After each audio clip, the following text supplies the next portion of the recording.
Alleluia, Alleluia,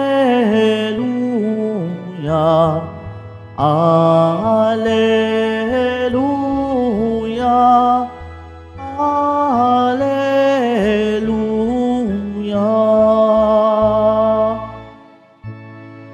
Hihilingin ko sa Ama, Espiritu'y isugo niya, upang sumainyo tuwina. Alleluia,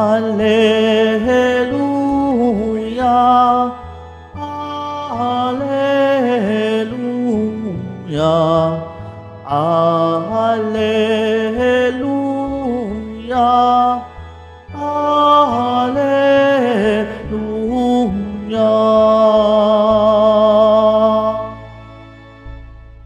Sumainyo ang Panginoon. At sumayo rin. Ang mabuting balita ng Panginoon ayon kay San Juan. Papuri sa iyo, Panginoon.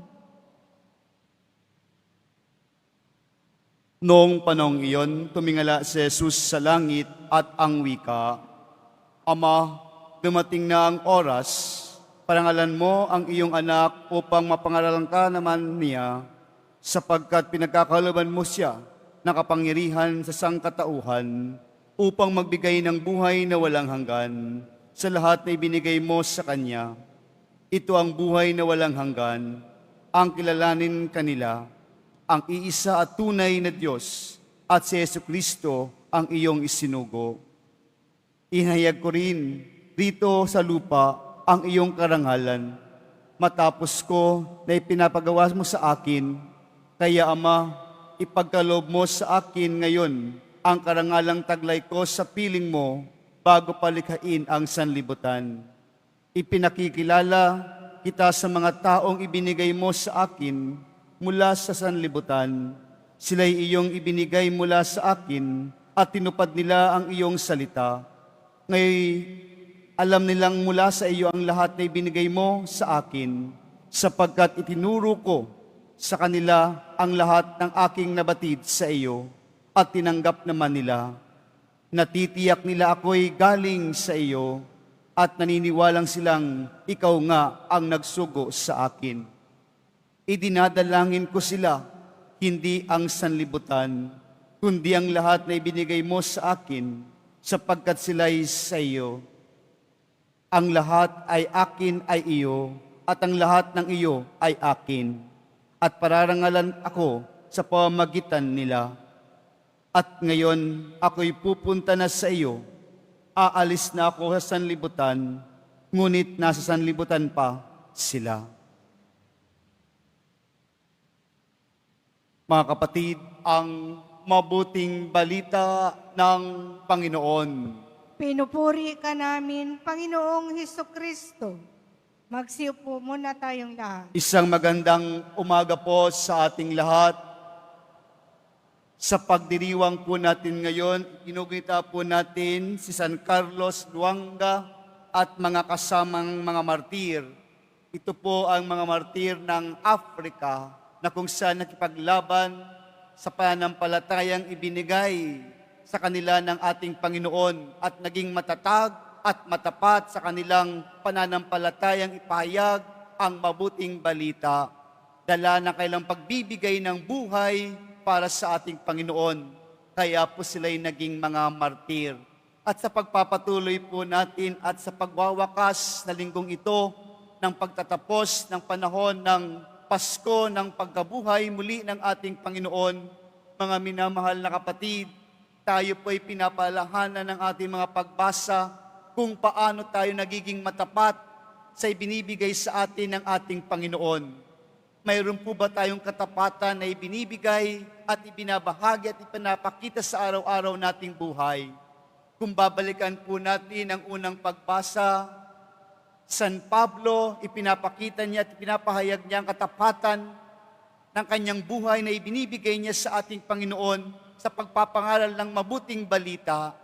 Ibinibigay niya ng lubos ang kanyang buhay upang tayo'y managana at tayo'y palalahanan sa mabuting balitang ibinibigay dapat at tanggapin natin sa ating pamumuhay.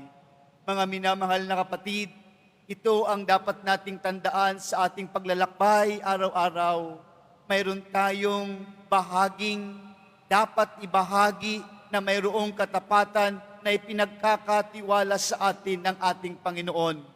Ano man ang ating buhay araw-araw, ano man ito sa ating paningin, ito'y mahalaga at mayroong pagpapahalaga at mayroong halaga upang ibahagi at magkaroon ng buhay at magkaroon ng tunay na katapatan sa ating Panginoon. Mga minamahal na kapatid, paano nga po natin isinasabuhay ang ating ibinigay sa atin? Kung bibigyan po natin ng salita o kahulugan nito na ibinigay sa atin, ito ang misyon. Lahat tayo ay may misyon na ibinigay sa atin ng ating Panginoon. Ito'y dapat magbunga ng katapatan at magbunga ng kaluwalhatian at pagpaparangal sa ating Panginoon na siyang pinagmumulan at nagbibigay sa atin ng tunay na bunga para sa ating buhay, paglalakbay at magkaroon ng buhay habang buhay at walang hanggan. Mga minamahal na kapatid, sa ating ebanghelyo ngayon, ganun din ang ginawa ng ating Panginoong Hesus Nazareno. Tumanggap din siya ng misyon. Alam po natin siya'y Diyos na totoo at taong totoo. Tulad natin, isinugo sa sanlibutan ito upang pangalagaan, bigyan ng pangaral at dalhin tayo sa kalangitan na kung saan kanyang pinuntahan nung nakarang linggo, ipinagdiriwang natin ang kanyang pag-akyat. Binibigyan tayo ng halimbawang tunay ng ating Panginoon Hesus Nazareno na tayo'y dumako sa kanyang pinuntahan, ang langit. Mga minamahal na kapatid, dadalhin tayo ng ating tinanggap na misyon papunta sa kanyang kaharian. Ang pagbabahagi ng kanyang kaharian na ipinagkakaloob din sa atin. Kaya po, ang ating ginagawang misyon, ang ginagawang pang-araw-araw nating buhay, ito'y nawa paakyat at patungo doon sa kanyang kaharian, ang ating pupuntahang tunay na tahanan na magpakailanman at magbibigay sa atin ng buhay na walang hanggan. Mga minamahal na kapatid, sa ating ebanghelyo ngayon, si Jesus ay nagdarasal. Si Jesus ay nagdasal. Ito po'y tinatawag na high priestly prayer ng ating Panginoon na kung saan ibinibigay ang kanyang pangangalaga, ipinapakita niya ang kanyang pangangalaga sa atin. Nandoon yung ang kanyang pagkupkup sa atin. At nandoon din yung pagmamahal ng lubos sa atin. Na talabagay, mga minamahal na kapatid, hinahabilin tayo sa ating Ama. Alam po natin siya'y hindi natin makakasama sa lupa, ngunit ang kanyang spirito, ang kanyang diwa, ang kanyang presensya ay palaging kasakasama natin. Na tayo'y pinapalahanan ang kanyang tagubilin, na huwag tayong pabayaan, huwag tayong lubayan, kumbaga, at huwag tayong lumayo para sa Kanya. At ito'y mga minamahal na kapatid, sa Kanyang pagdalangin, inaangkin tayo, binibilang tayo ng ating Panginoon. Kaya po, paano po natin ito magiging pananariwa sa ating buhay araw-araw? Paano ito makikita sa ating paglalakbay araw-araw? Kung tayo'y pinapangalagaan, kung tayo ay inaangkin, at tayo'y minamahal ng ating Pong Hesus Nazareno, paano po natin ito mabibigyan ng tunay na kahulugan at pagsasabuhay natin araw-araw? Tulad ng ating Panginoong Hesus, siya ay nanalangin. Ano po ang sinabi? Idinadalangin ko sila, hindi ang sanlibutan, kundi ang lahat na ibinigay mo sa akin, sapagkat sila'y sa iyo. Mga minamahal na kapatid, tunay na dinadalangin tayo, inaalala tayo ng ating Panginoon.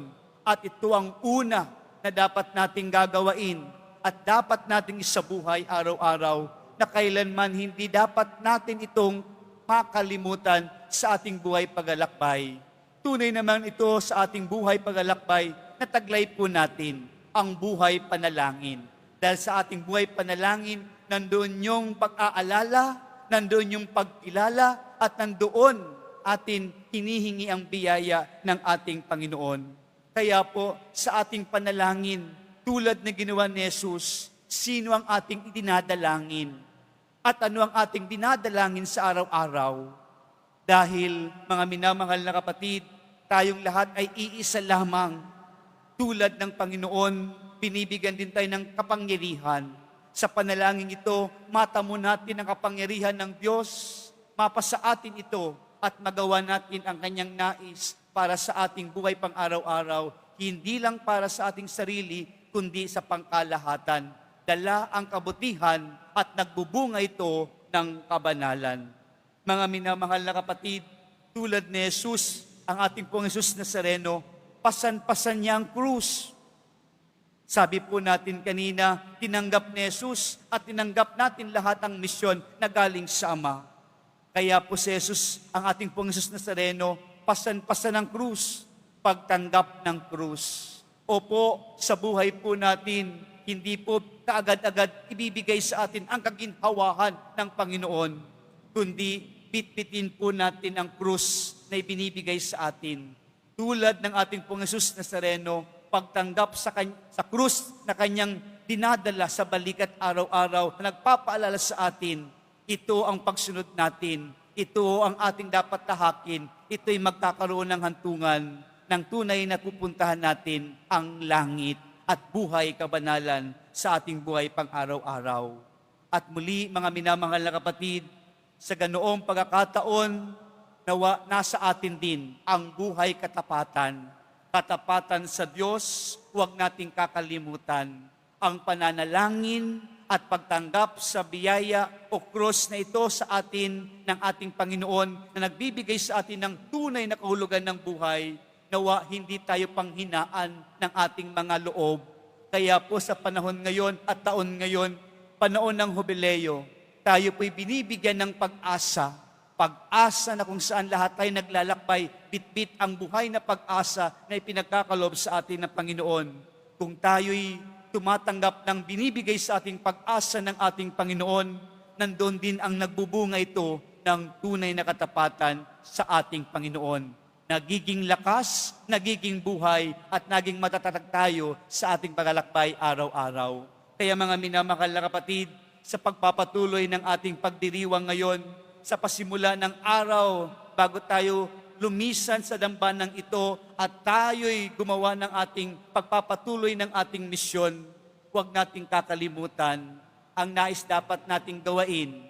Tayo'y maging buhay at maging kasangkapan ng buhay panalangin sa anumang ating katagpo sa araw na ito sa ating ginagawa, at tayo'y tanggapin natin ang mga ito na may kababaang loob at mayroong katapatan, magdadala sa atin ito sa buhay na walang hanggan. Ang Diyos at tayong lahat ay iisa. Ibig sabihin, nasa atin ang kabanalan, nasa atin ang kabutihan, at ito'y patungo sa buhay na walang hanggan. Amen.